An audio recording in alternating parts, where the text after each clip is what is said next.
ఈరోజు సంఘాల్లో జరుగుతున్నటువంటి భయంకరమైనటువంటి సాతాను విద్య ఏమిటో తెలుసా? మనం చేస్తుంది ఏమిటో తెలుసా? ఎవరైనా పడిపోతున్నారనుకోండి, ఎవరైనా పాపంలో ఉన్నారనుకోండి, ఎవరైనా తప్పులో ఉన్నారనుకోండి, మనం పరిచయలో శాస్త్రులాగా ప్రవర్తిస్తుంటాం, అధిక నీతి మంతుల్లాగా. బాబు వీడు మంచోడు కదా, వీడు కొంచెం దూరంగా ఉండాలి అని, లేదా వాడి గురించి 10 మందికి చెప్పడము. ఎంత తప్పు చూడండి.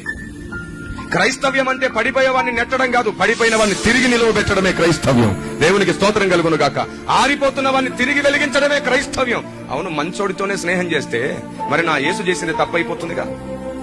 మనం మంచోళ్లతోనే స్నేహం చేయడానికి రాలేదు, చెడ్డవాన్ని కూడా మంచోడిగా చేయడానికి మనం అందరం భక్తి చేస్తున్నాం. దేవునికి స్తుతి కలుగును గాక. ఉండొచ్చు, సంఘంలో పడిపోతున్న వారిని మీరు చూడొచ్చు, తప్పులు చేస్తున్న వారిని మీరు చూడొచ్చు, వారిని చూసి అసహించుకోకండి, వారి మీద జాలి పడండి. రెండో విషయం, ఆ విషయాలు మీరు కంటితో చూసినా చెవితో విన్నా సరే దయచేసి ఎవరితో పంచుకోకండి, ఎవరి గురించి కూడా. చివరికి నీ భార్యతో కూడా చెప్పొద్దు, నీ భర్తతో కూడా చెప్పొద్దు. కేవలం నీ దేవునితో చెప్పాలి, ప్రభువా పలాని సహోదరుడు పలాని సహోదరి ఈ విషయంలో పడిపోయాడు, నాయన లేవనెత్తు అని. అప్పుడు దేవుడు నిన్ను మెచ్చుకుంటాడు. శభాష్, నేను తండ్రి దగ్గర నీ తప్పుల గురించి చెబుతున్నాను, ఇంకా ఏ దేవదూతతో పంచుకోవట్లేదు, నువ్వు కూడా నా మనసు ధరించుకున్నావు అంటాడు. దేవునికి స్తోత్రం కలుగును గాక.